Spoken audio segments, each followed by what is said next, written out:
Hello everyone and welcome back. This week's big news story is of course the Xbox One reveal, and in fact this is such a big news story that I couldn't handle it alone. As such, I have brought my good friend Alan from the Indie Ocean in, purveyor of all things indie and Xbox Live Arcade. So, welcome to the show, Alan. How are you doing? Not bad, not bad. I'm excited to get stuck into the controversial Xbox news. Alright, excellent. Well then, let's not waste any time. So, broad strokes then, how did you feel about the reveal? What did you make of it? My overwhelming impression of the entire thing was the lack of game, essentially, and the way that Microsoft are clearly pitching this whole new Xbox as some kind of multi-purpose central entertainment hub for your home, rather than a console. Yeah. I think the telling thing with that is, of course, the complete lack of mention of any games. Well, I say complete lack. They mentioned a couple of games. There was the obligatory COD title, and there was that trailer for Quantum Break that was mostly live action footage. But as you were saying, I think the fact that they left the games out speaks volumes about their intentions with this thing. Absolutely. And people keep mentioning E3 in this context when I've moaned about this on Twitter, saying that they'll bring the games out at E3. That's what E3's for. And the Xbox reveal wasn't for that purpose. But it's not the lack of mention of specific games that bothers me. It's the fact that they seem to be sidelining the whole game idea to the periphery of this new Xbox concept. And actually, I think that's probably what the name is about. People were very surprised by the Xbox One name, thinking, obviously pretty confusing. It kind of implies the first Xbox. But I think that's what they're going for here, not the next Xbox in a line of consoles, but the first Xbox entertainment device. So reboots are no longer limited to films then? Yeah, it's the Christopher Nolan-style reinvention. The whole thing with the lack of games and people saying that the games are coming out at E3, I honestly don't think that flies, because at the end of the day, it's a games console. It would be like it would be almost like trying to release footage of a car without, releasing a car or announcing a car without showing any footage of it actually driving. It's got pictures of it, a various selection of artfully shot stills. I mean, it defies the point, and unless they are considering, as we're talking about, the idea that this is now the game console is now a secondary function to this device, it just baffles the mind. And if we come back to the PlayStation 4 reveal, they brought out quite a few ideas. They had Square Enix making tech demos, which, let's face it, is all Square Enix make these days. Sorry, my opinion. Cutting. Yeah. Burn. They had new IPs, they had old IPs, they had developers coming in and saying how great this thing was going to be to develop for, and the whole experience, to me, was about launching a games console with loads of new features that would make it a better, more improved games console. And with the Xbox One reveal, it was almost the exact opposite. Yeah, I agree. And it struck me, I actually didn't watch the PS4 reveal until after the Xbox One reveal. I skipped it the first time round because I thought these things are always kind of tedious. But after the Xbox One surprised me so much, I had to go back and watch the PS4. Ditto. And the thing that struck me straight away, having come immediately from the Xbox One, was that right up front at the beginning of the presentation they had the word play, and play ran all the way through it. And they kept bringing out developers. And at one point they mentioned all these other features that they're bringing in, like Microsoft, but mentioned the way they surround the core game-playing experience. And that was what I think Sony did that Microsoft didn't. They seemed to come out with the attitude that this is still about games. Here's some extra stuff that you can also do and that maybe will enhance the game experience. Whereas Microsoft seemed to be going, here's everything you could possibly need for entertainment, and there may be some games there as well. Yeah, that's my thoughts on the whole thing exactly. And Yeah. let's say to me, the Xbox as well, the attitude that the two had were quite different. The attitude that I got from Microsoft during its reveal was, we've created this wonderful new thing, we're really proud of it, we want to show you how awesome this new thing that we've created is. And that's great, that's absolutely fantastic. It's nice to see people passionate, dedicated, and obviously, making something that they're very proud of. But with Sony, the attitude was, look at this thing we've created for you. Yeah. Look at this thing that we've made for gamers. Here is how we've observed how the gaming community is changing and how our society and culture is changing, and here is how we are making responses to those changes in the gaming community to create the next console. Microsoft just seemed to have decided, we're going off kilter, we're going to do our own thing, and we'll throw it at people, whereas Sony seemed to have taken on board the changes between the last generation of consoles and this, and used that to inform their design ethos. And a word that I keep seeing thrown around with regards to Microsoft's presentation is arrogant and vain. And I think that might be the source of it, this idea that they can sell what they want to us, whereas Sony is trying to sell us what we actually want. Yeah, I think you've absolutely hit the nail on the head there. Sony seems to be responding to what they see in the market, and what they have discerned that their customers want from the next generation of consoles, whereas Microsoft seems to be trying to define what we want. They're going, here's what we're giving you, therefore that's what you want. So I think arrogant is a very good word for it. At least the way it came across. It's too early to really form a final opinion, but so far, based on what they've given us to date, it definitely seems arrogant, I would have to say. Yeah. There's other elements in there as well where the arrogance comes into play, and I think we can't skip around this any longer. The used games fiasco, and that's the face I made. And there seems to be some confusion as to this. Official Xbox Magazine is saying that there won't be a fee. It'll just be that the game is disconnected from your Xbox Live account, which would make sense given that the thing needs to connect to the internet once every day, so it would be there to essentially stop people from just having an offline console with all the games they want on it. But then again, a lot of the other sources are saying that there's going to be a fee to activate it. And I saw another one earlier before we started this, it was saying that publishers could set the level of payment for pre-owned games, which of course then begs the question, how does that work with the brick and mortar physical shops?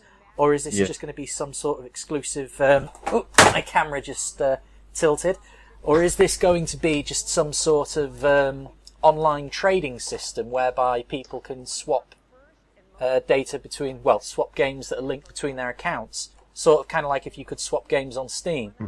Because some of these ideas and concepts actually seem to be quite good, but unfortunately at the moment all it looks like it is Microsoft trying to essentially destroy the second-hand market for the sake of making a bit more money for themselves. Yeah, it does seem that way. But one interesting angle on this that I read actually just earlier today, I think it was on Market for Computer and Video Games, if I recall, website, and they claim to have a leak. Now, this hasn't been verified or confirmed, but actually once you work through this idea that they claim to have received from an insider, it makes a lot of sense. Basically, what they're saying is they've been informed, not by a Microsoft insider, but by someone at, I think, one of the games retailers, that Microsoft are essentially making games retailers integrate themselves into Microsoft's new cloud system that they're using. Right. So when you have a used game, well, as with all Xbox One games, you have to install it on the hard drive, and it doesn't run from the disk. That's established by this point. But when you take your used game to a retailer to trade it in, firstly, it's only certain retailers, because not everyone will be integrated with Microsoft's cloud, and therefore not everyone will be able to actually buy used games. But when you take it in, they kind of register that you've traded in this game, and then the next time your Xbox goes online, as it has to once every 24 hours at least, the game will be wiped. Which I think adds an interesting justification or motivation behind this online everyday thing. Because if they didn't force you to go online every day, then with this system of used games, you would be able to continue playing the game that you traded in indefinitely as long as you didn't go online. This is starting to get very 1984, though. I mean, it is. How far are you willing to go? And I think if you ask most gamers, do you want this setup that we've got at the moment, or do you just want to get off your fat lazy arse and put the actual disc in the drive? Most of them will opt for disc in drive. And I think, again, this comes back to what we were saying earlier about this, for lack of a better term, arrogance that Microsoft has picked up, in that they're trying to push what they want on us rather than catering to us as a market. Exactly. Yeah. It'll be interesting to see what Sony's stance is on used games with this generation, if any. But this again comes back to this interesting thing with this presentation. Why was this even brought up? This is not the sort of thing that you announce with the console. This is the sort of thing you slip in on a heavy news week so that you can get it out of the way without anyone knowing it. It was a very strange They delayed this reveal by a month to respond to the PS4, and I'm trying to think, what the hell were you responding to? The only conclusion I can think of is that they realised that their current crop of release games were going to look like complete and total crap and cut all the games out of the presentation. Yeah, it does seem really strange that they had this very game-focused PS4 unveil, and then Microsoft thought, how is the best way that we can counter this to make ourselves look like we're better than Sony? Remove all the games and focus on all these other things that you already have access to in your home, like TV and chatting to your friends.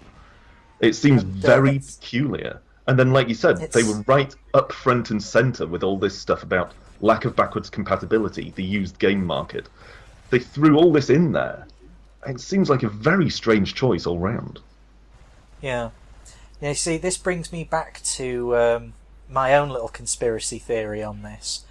I think they're trying to test the waters to see how much they can get away with. Now, see, I wouldn't be. They've not nailed down a release date. They've just said later this year, and that's a lot of time for them to redesign elements of the software, possibly even the hardware, get units manufactured and shipped. Not a lot of time, but enough time. So I'm thinking that what we might see is that at E3, they come out and say, "Oh, we're just going to clarify a few details. The used thing is, that was a miscommunication. Here's how it's actually going to work, and it'll be something a lot more reasonable."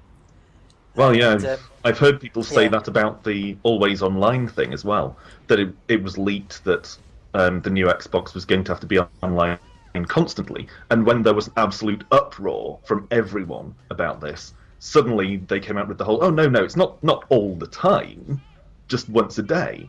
So you could be right. That could be the way they're going with this used games thing as well.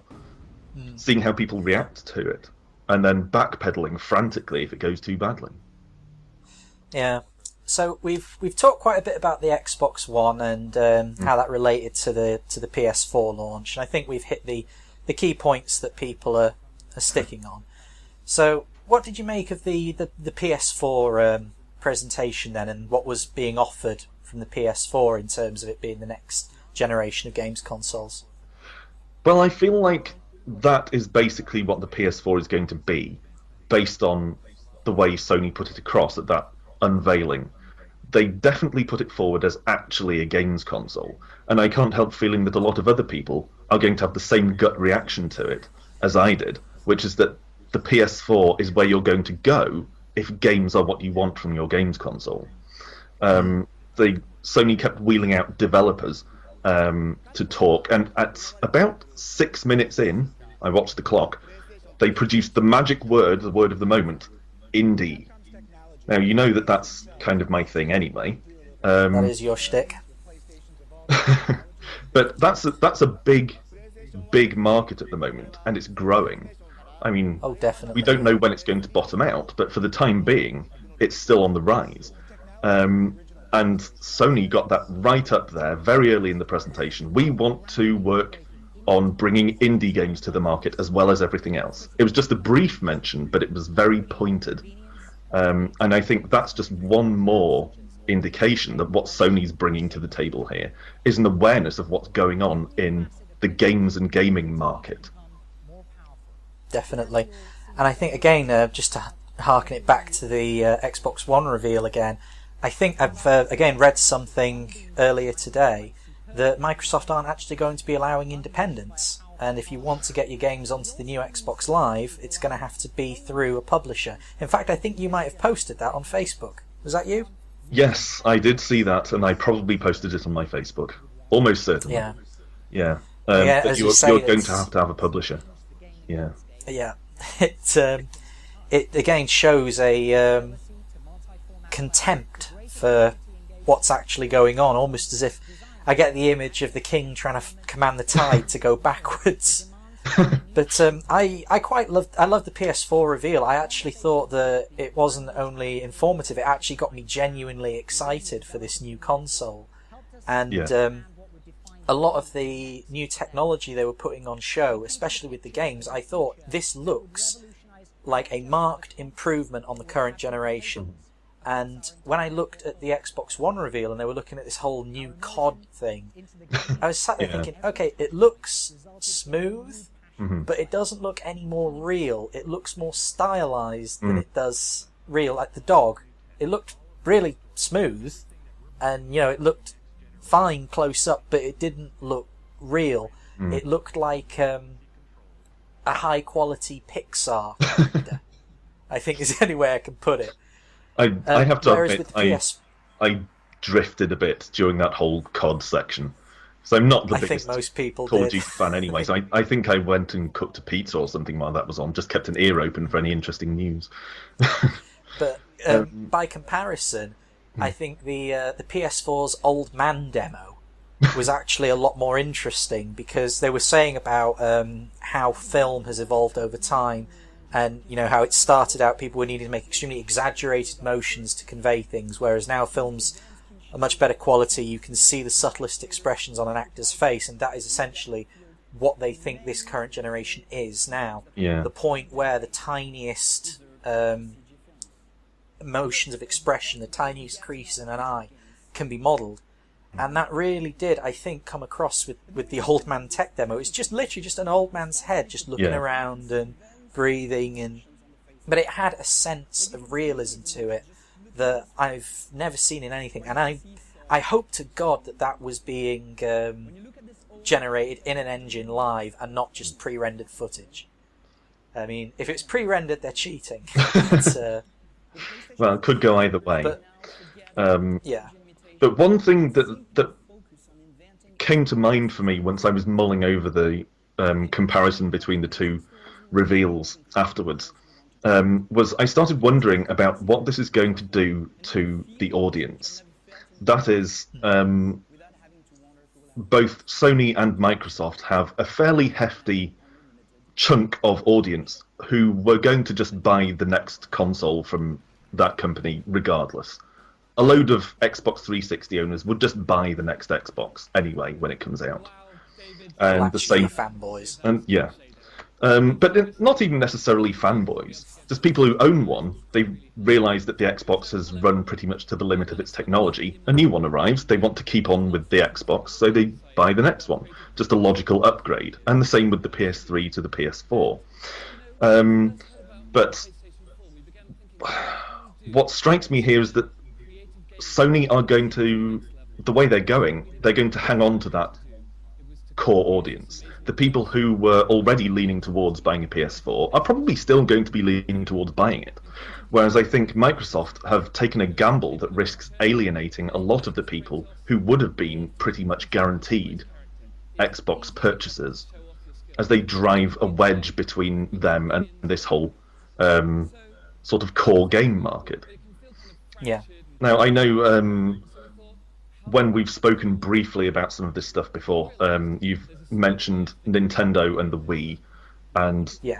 the way the Wii was a huge gamble in many ways, as it sort of it marketed a games console to traditionally non-game buying people. Yeah. Sorry, I've sort of stolen your argument for myself there. No, it's fine. For But anyone watching, this is actually the third take of this because due to a variety of technical problems. I wasn't going to put that out there. We could have just been in the pub, Evis, honestly. But I think it's striking that Nintendo, when they took this gamble, was in a completely different situation to the situation Microsoft's in when they're taking this gamble. When Nintendo released the Wii and tried to aim it at people who probably wouldn't have bought a games console before or otherwise, they basically didn't have that much of a fan base. I mean, this was following on from the GameCube, which was a monumental purple flop to all intents and purposes. And Nintendo had established a track record of pretty poor decisions by that point anyway. I mean, going back to the Virtual Boy and then sticking with cartridge for the N64, and people did like that, but it wasn't enormously popular. And then this weird proprietary disc thing for the GameCube. So I don't think there were that many people after the GameCube who would just buy Nintendo's next console because it's Nintendo's next console. So I think they had less to lose. Whereas Microsoft is taking a similar gamble, and they risk losing this huge core audience of guaranteed purchases. And then again, Nintendo have always been the gamblers and the risk takers. You consider the N64, whilst obviously it's stuck with cartridges, you did get a very interesting take on that. I think that the Nintendo 64 did 3D a lot better than the PlayStation 1 did. I think the PlayStation 1 you ended up with either extremely high quality 2D games or dodgy 3D games. It got a lot better towards the end, and I think titles like Metal Gear Solid as well obviously use the 3D well. Mm-hmm. But when I think of really good 3D games of that generation, I always immediately jump back to the N64 or possibly the Dreamcast, but I didn't have one until much later.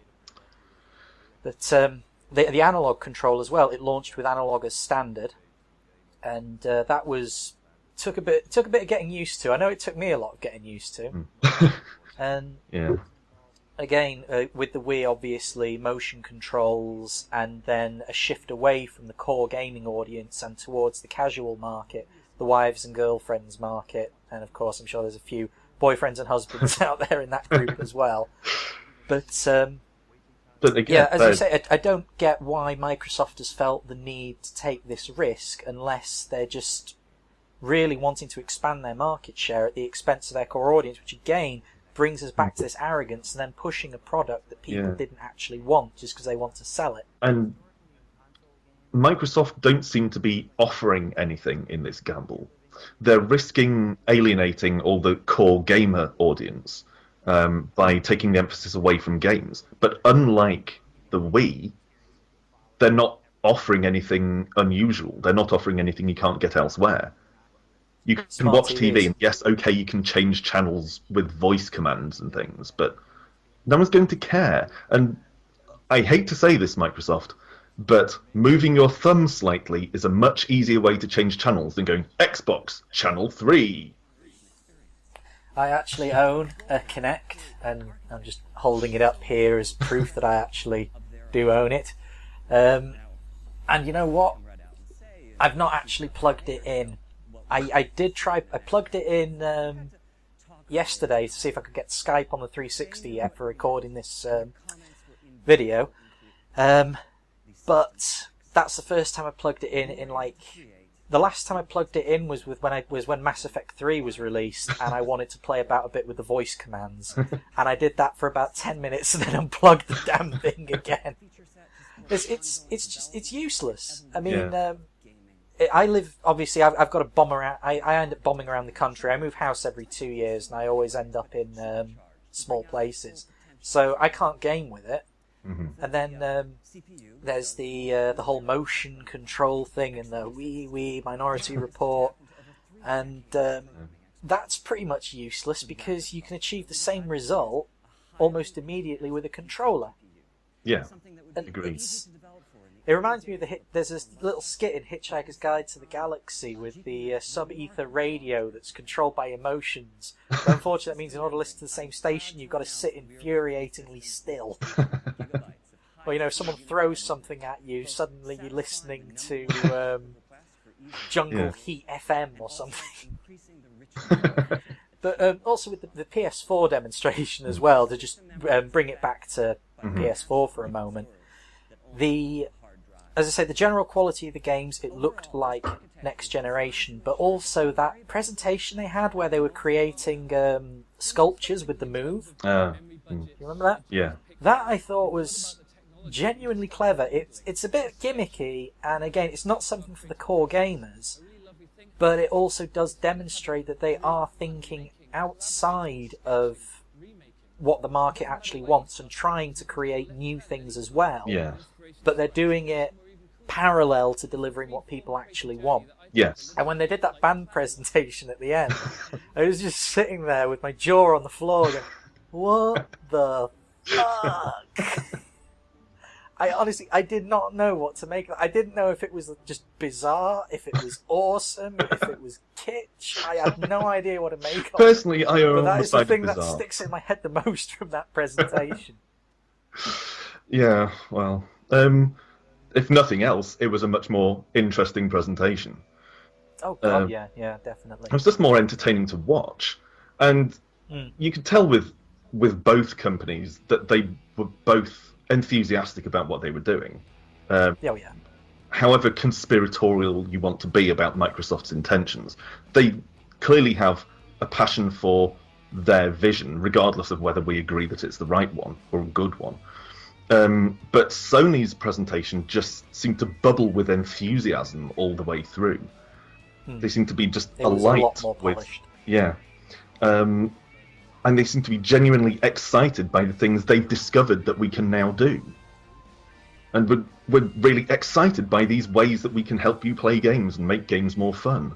And again, it came back to games every step of the way. Anyway, I think we're running up to the half-hour mark now, so I think we've wasted enough of these fair people's time. Any closing statements or remarks? Well, I'd just say it's too early to draw any firm conclusions about either console based on the early tech reveal. A lot of it will come down to the games that we see at E3. But since this is the opportunity for each console to make its first impression, it seems to me that Microsoft are taking a huge gamble on branching out into a non-game market and kind of sidelining games, whereas Sony is probably on track to be the gamer's choice of console. Yeah, I'm in complete agreement with you on that one. I think that sums up the comparisons between the two very well. So for now, ladies and gentlemen, this was Alan of the Indie Ocean. You can check out his YouTube channel and his blog, linked to in the description for this video. And I'm Evis T, and we're both signing off.